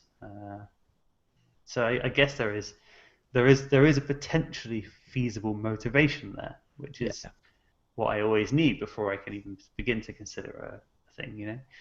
Yeah. So what do you think about the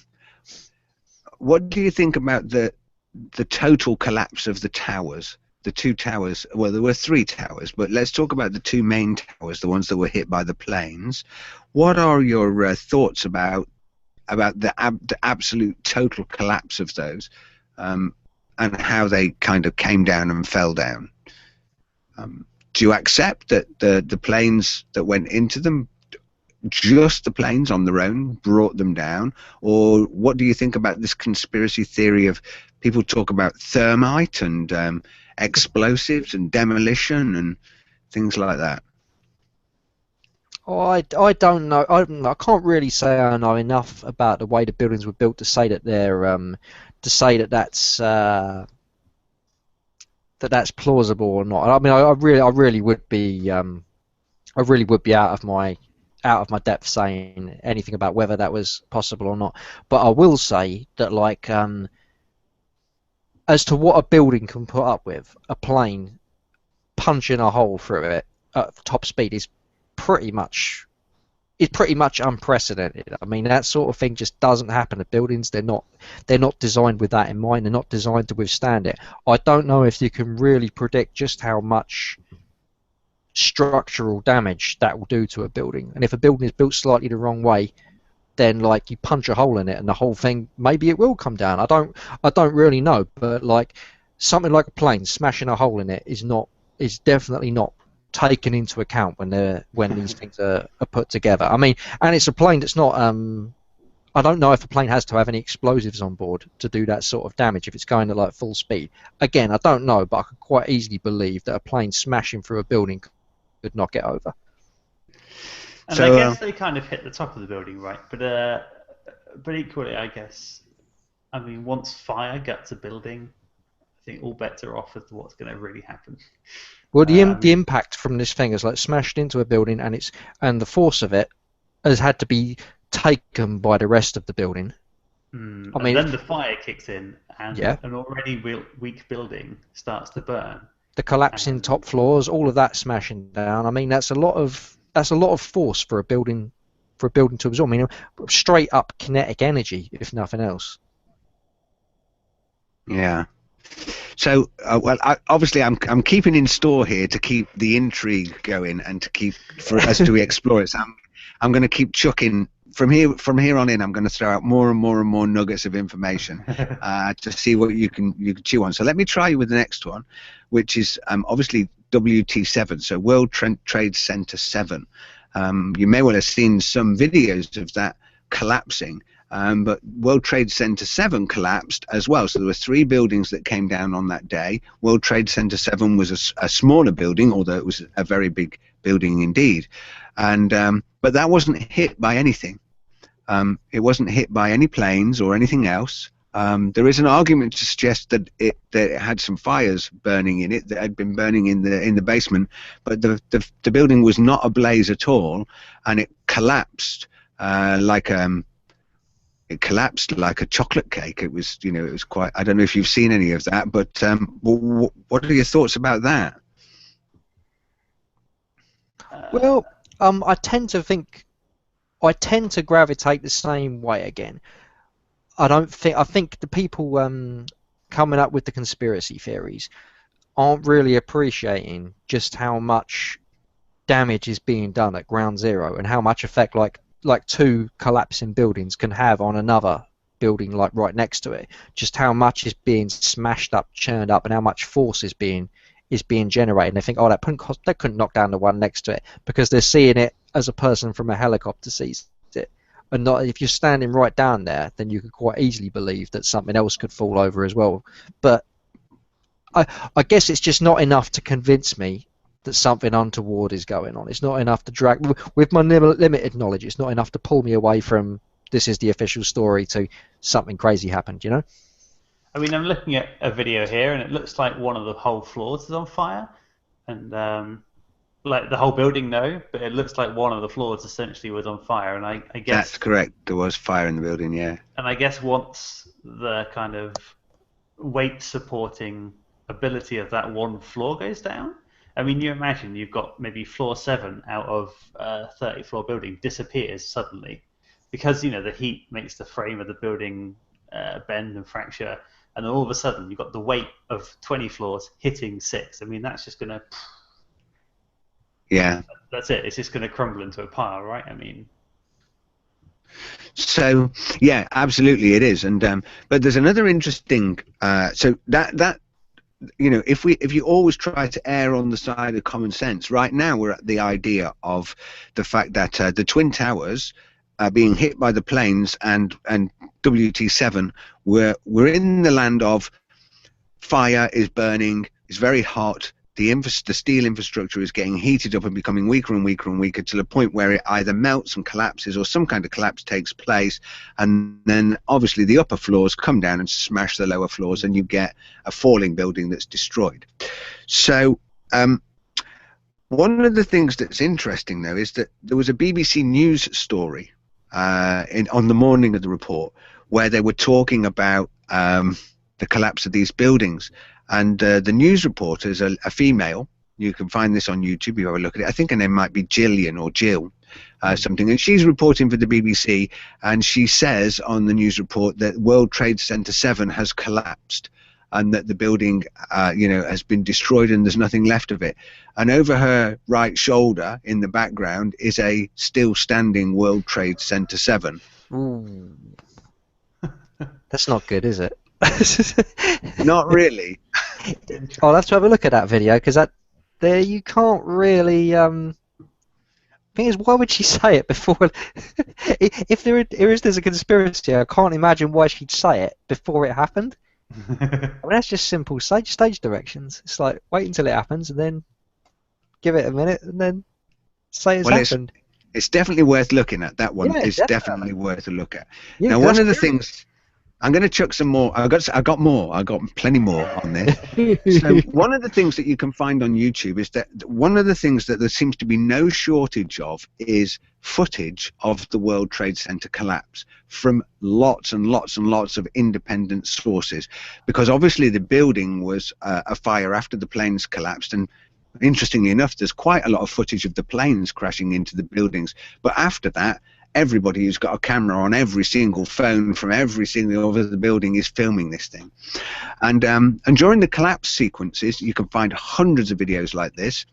You can see way below, considerably further down the building on both towers, you can see these. Well, they look like some kind of explosion. So let's go with the idea that there's some kind of shock explosion, but you can see these things pop out, doof, out of the front of the building, out of the side of the building, almost as though, you know, something's breaking or snapping, or if you wanted to believe the conspiracy, almost as though some charge was being let off that would blow out the infrastructure of the building. And as the building comes down and collapses, you can watch these things just going like doof, doof, doof, doof, doof, all the way down the building.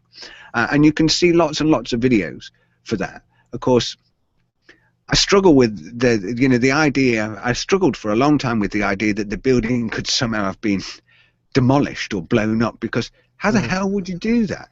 How on earth would you rig an active building full of people who were going to work every day and doing things, and rig it with explosives without anybody bloody knowing you were doing it? But what are your thoughts about videos like that look like that? What's happening there? Do you think it's a structural anomaly, or do you think there's any legs in it being pulled apart like that? I mean, it's possible. It is. I mean, it is possible that. I mean, as far as like the feasibility of setting the charges, I mean, that'd be doable. You could put that stuff there without people knowing it was there. I mean, there's lots of places in like in the buildings which aren't like being used by people, like bits in walls, bits in service areas. So that wouldn't be a problem. As far as like what the video's showing, unless it's an actual like explosion or something, I'm not sure it necessarily means an explosive device, unless you can. I suppose like if they're happening in like sequence, I'd have to see the video, I've got to say, before I could really say what I thought about that. Okay. So what's John's take on that? Again, it is quite hard to comment, having not seen the video. Mostly, I think I agree with Jack. I mean, I agree that it would be feasible for someone, either, you know, American or terrorist, to have got in the building beforehand and set charges. I mean, like you say, there are areas of probably even our office at work where no one goes. You know, like areas in store covers and things that have probably not been in for, I don't know how, you know, for a long time. And if you planned this long enough, you could find all those places, inconspicuous packages. No one would ever even know if they probably found one, what it was. It's just, it's a computer router. It's been there forever. Yeah. Yeah. It's just a box in the corner that goes bloop bloop and makes our internet work. I don't know. And one day it's switched out for another box, which half of it is no longer a router, but it's a charge or something, you know.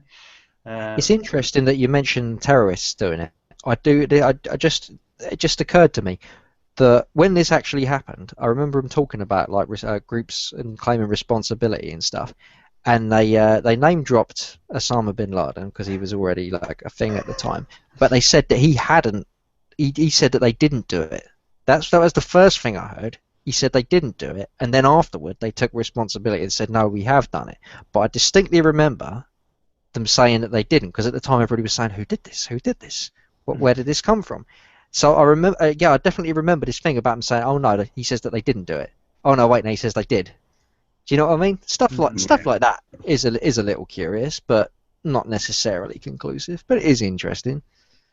So, well, I've just put another video in the show notes. Now, this one is new to me that I came across just recently. In fact, it was on the SGT Report, sgtreport.com. They've got a YouTube channel, and I watched this about 3 weeks ago, and it comes from this book from this lady called Rebecca Roth, who has wrote a book called Methodical Deception, and I think the other one's called Methodical Illusion or something like this, but I'll put the other link in the show notes to this. But the first link I've put together there, this gets really interesting, right? There is a number of things that she talks about in this video when she's talking to the guys at the SGT Report, but this really fascinated me because she started talking about this art student project that had been in place for about 2 years ahead of the 9/11 disaster, and apparently there was this student art group,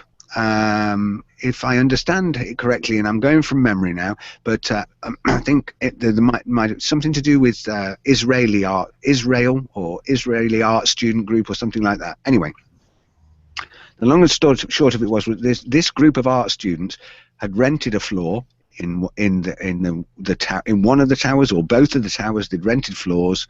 And they'd been doing all sorts of different weird art projects. So one of the art projects they did was that they took windows out of the towers and built a wooden platform out of these towers, and then did photographs and artwork and things like this, and then displayed it as an art exhibition or did some sort of exhibit. But there was these pictures, and I've seen these pictures that were put on this YouTube channel. Now, not discounting that they could have all been done with Photoshop, right? So just precursing this to start with. But it shows you pictures of these art student guys, and they're all rigged up with climbing harnesses and carabiners and stuff like this, and they're doing various things on the building, and they've got permission to do this, various things on the building. And there's a table with it looks like very artistic. It looks like they're in the internals of the building, so it's not like a nice office. There's like conduits and wiring and stuff like this, and you can see the windows, and it looks messy in this area where they are working on the art. There's a big table, and there's cardboard boxes stacked to the nines all over the place, and there was one guy standing looking out the window and another guy standing at the table looking at something, wearing all of these climbing harnesses and carabiners. And this is apparently in preparation for this wooden platform or something that they were doing. So that's roughly how the story hangs out. You'd have to watch the video and hear her talk to get absolutely accurate.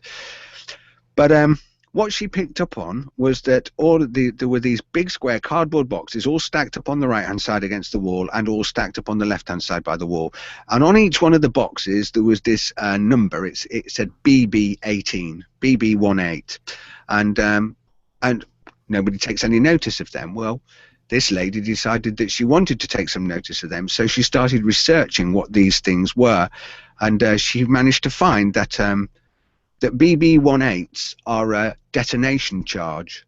They're a type of charge for demolishing buildings, and there were boxes of not demolishing buildings, because that immediately leaps to they're going to demolish the building, but apparently these are charges that you use to detonate explosives, C4 or whatever you wanted to do, and so on and so forth. And then in this story she goes on to show the van, and like good kind of art student guys that are kind of hanging out a bit loose, they've got this old crappy van, right? It's like a big box van, an American box van, white thing, and this was photographed way before the terrorist attacks. And on the side of the van they've got a picture of Manhattan and the two towers stuck on it, and then a big aircraft flying across the towers, and this is this art student's van, and you can go and see that video for yourself, and the mind boggles. It really does. It does make you think. It sounds like quite fun. I should have a watch of these. I mean, I'm still not saying I'm sold on the idea. I could be sold on the plausibility of the idea, but I still don't know. It'd be fun just to watch these things, just to entertain the thing of what if. Do you know what I mean? Yeah. So, well, maybe should we go a little deeper down the rabbit hole? I love this kind of stuff, and like you, Jack, I'm not convinced by this at all. I try to keep a nice open mind about things, and I also like to precursor everything is that this is evidence that somebody else has seen, evidence that somebody else has researched and they're talking about. I only accept things as truth, because I'm a software engineering type person. It's only ever truth to me if I've got the evidence in my hands, if I can touch it, if I can see that the machine is doing that with my own eyes, then I know it's doing that. So I precursor this with this, but this next bit gets really interesting, because this lady, this Rebecca, who did this, she was a United Airlines flight attendant for many years. So she was one of the cabin crew. And what she then talks about is she starts talking about the reports from the planes that had been hijacked on the day. And she said, one of the things that really struck me, she said, was that we'd got a phone call. There was a phone call from the plane to one of the cabin crew's parents, and the lady that was talking to the person on the plane was the flight attendant lady who was talking to her parents at home. And she said, so the first thing she said was that absolutely would not have happened ever, because it was not, because there was specific dedicated airline protocols for dealing with terrorist attacks, and under those lockdown conditions you did not phone anybody outside of the airline flight control. So you would not use the onboard communications to phone home or tell your parents anything or anything else. On top of that, this woman then said, apparently the flight attendant during the conversation said, the hijacker's got mace. He's upstairs and he's spraying mace. And so what she said is that, and you can hear these conversations, they're available on record. And what she said is, well, first of all, you couldn't spray mace in a airborne aircraft because it's a pressurized cockpit. And in a pressurized cabin, the mace would not just stay in one place. It would go throughout the cabin and everybody would be maced on board the whole plane. But then she said the other thing was that the flight attendant said, he's upstairs and he's spraying mace on everybody. Well, she said the only plane that has an upstairs is the 747. And none of these planes that were being flown that day by United Airlines were 747s. They were different aircraft altogether. So there is no upstairs. There couldn't be an upstairs. So this woman must have been making a mistake. It is curious phrasing, isn't it? If there's only one level on these planes, yeah. So now the next piece of evidence that she cites is this, and she said that she leaps from that to a different topic now, and she says, now. About 2.5 years prior to this incident taking place, a new piece of control equipment was brought out to combat terrorism, and this piece of control equipment was called a terminal flight controller, and it was fitted into many of these planes, whatever the plane type was. United Airlines had them fitted as well, and its purpose was that if an aircraft was hijacked or taken over by somebody, the terminal flight controller can be used to override all of the onboard controls for the aircraft, and so that a remote, the plane could be landed from outside. So if somebody basically broke into the cockpit, shot all the crew, you could still land the plane because you've got this terminal flight controller that could just basically override the thing, and you could fly the plane down and land it wherever you wanted it to go. So what, all these things exist? So planes have these? Yes, that's apparently that's what she was saying. Yeah, they have this called a terminal, something like that, terminal flight controller or whatever. Yeah. So then what she said was, she said now she'd got a sworn affidavit. So the moment somebody says sworn affidavit, you think, oh yeah, righto. But apparently, okay. On the morning after she was contacted when she was doing her research by two people who live near some air base, right? Such and such air base, whatever it's called. And this lady contacted her and said, well, at about 8:45 or 8:20 or whatever time it was, early in the morning, this woman came out of her house and her friend and neighbor across the road came out of the house, and they were shocked. They thought that this plane was going to crash, what they saw, but apparently they saw a United Airlines passenger plane flying really, really, really low. She said, we'd never seen anything like this in our neighborhood before, and it flew really, really low and went down into the Air Force base, this whatever it was, Air Force base. And so you think, okay, fair enough, that's an interesting one. Then the next one is where she then talks about this Air Force, U.S. Air Force reserves. So on the morning of the event, when these planes crashed into the building, right, obviously everything, the American military went into full alert. And so these U.S. Air Force reservists were called up, and they were called up to report to this. So they're all called up on beeper, and they all jumped in the cars and shot off to this airbase. Now, when they got to the airbase, the gates were secured, the perimeter was secured, and they weren't allowed on the base. Nobody was allowed on the base, and so they and that remained the case for a week, a whole week. So here's the conclusion the lady draws. This lady, she draws this conclusion. She says, we've got a flight attendant who has breached protocol, is talking on the telephone. The conversation is recorded. She talks about mace being sprayed in the upstairs of the aircraft, the report of the aircraft coming into the airbase, and the airbase reservists not being allowed on the airbase on the day when they arrived, when they were called up, and not being allowed on it for a week. And her conclusion was that the plane was landed remotely using the terminal flight controller at this airbase.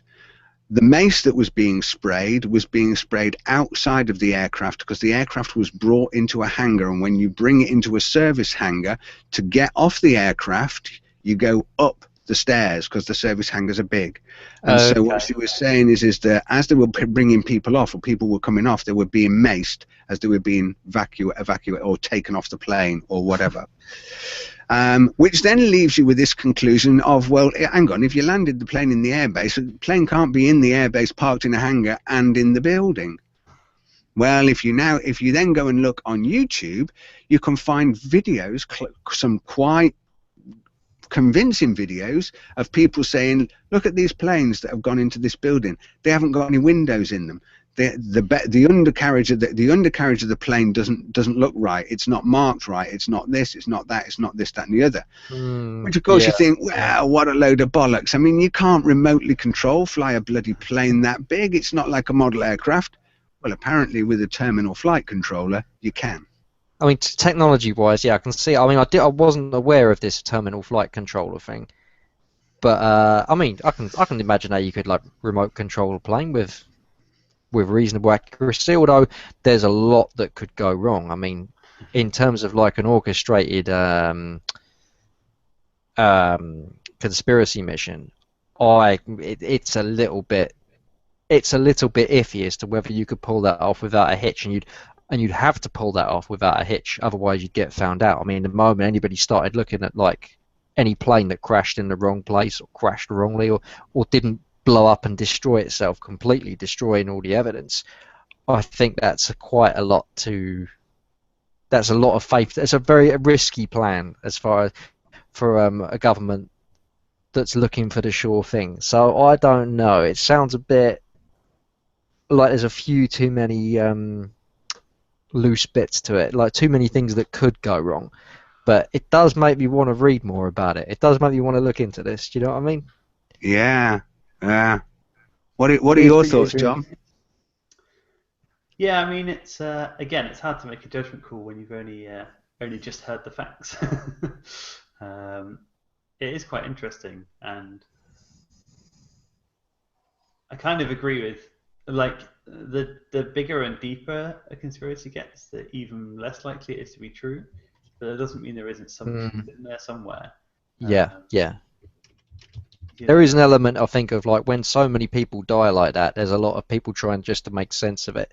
They almost want it to be a conspiracy because that would make sense to them. it would make more sense to them than the official story, which just seems like senseless. It's like, what the hell did you do that for? It's like, no real good reason. If you buy the official facts, I mean, it would almost make people feel a little more comfortable if there was like if it was just all about money and oil and power and all that stuff. I mean, to a degree it is, but not in the way people think, I suspect. Well, it's fascinating, isn't it, that, you know, as you say, everything needs to be tangible, and that's what's great about humankind, and probably what's taken us and made us so different from the other creatures, in that everything has to be tangible. We kind of have this need to understand and reconcile everything. We are not comfortable with an unreconciled random act of God, or, you know, random act of randomness. You know, for some reason there are only the John Jacksons and Ricks of this world that are comfortable with all things at random. Isn't that true? But well, look, you know, once again we've delved into that deep rabbit hole, the Jacksons book of conspiracy fact, and of course we've come up with you know, hollow moon, hologram moon. We've come up with, you know, the 9/11 conspiracy, aliens infiltrating the DNA, and, you know, Egyptian hydropower plants, and all kinds of good and groovy things. And not once in this session did we visit Hollow Earth. So perhaps there will be a Truthing 3 or Truthing again. The inside story. Hey! There it is. I think that's it. Fantastic. Hollow Earth, the inside story. John's far too good. I'm jealous. Let's get that down in the show notes as well, along with the hangar hangout at random. Yeah. So inside story was better. Truthin. Here we go. Put that down. Truthin. The inside story at random. There you go. There's a couple of show ideas we can cover. So, Grapple fans, it's time to hit channel YouTube. Remember, if it's on YouTube, it must be true. Do you know, I tell you what, I have to say, genuinely from the heart now, I love this show. It's brilliant. I love doing it. I love making the show. I love hanging out and talking with you guys. And better still, I even love listening to the show afterwards. I go back and listen to the old shows, and I think, yeah, that's ace. My favourite is the one about iRacing, but. But I think we should hit up the Raspberry Pi next time. I think that could be an interesting topic. Yeah. All right. I like that. Let's do Raspberry Pi at random. That have been done with it, and just in general, the idea of it, it's pretty cool. So. Yeah, there's lots to talk about. 'Cause it's been out for a while now, hasn't it? Mm. Yeah. All right. Okay. In which case, then we will do that. So remember, Grapple fans, you can get in touch with us. Come and follow us on our YouTube page. You can find us Google Plus at random, and of course you can get in touch. Do email us. I think email is actually working now. In fact, I can guarantee the email is working. So do send us emails to show@atrandom.org.uk, and I will just check that is correct. Yeah, atrandom.org.uk. And we will get the email, and we will read it out, and we will let us know what you think about all the 9/11 stuff. Keep your eyes on the website, because there's much magic going to be happening there. And of course, above all, you know, make sure you tune in for the next show and follow us on Google Plus, where we'll be covering the Raspberry Pi. Of course, we're just left with enough time to sign off. I've had a ball tonight talking about this stuff. Absolutely great fun. Enjoyed myself a great deal. I hope you've enjoyed it too. I'm Rick Timmis, and I'll see you soon. Thanks for listening. I've been John Wordsworth. I'm Jackson Matthews. Educate yourself.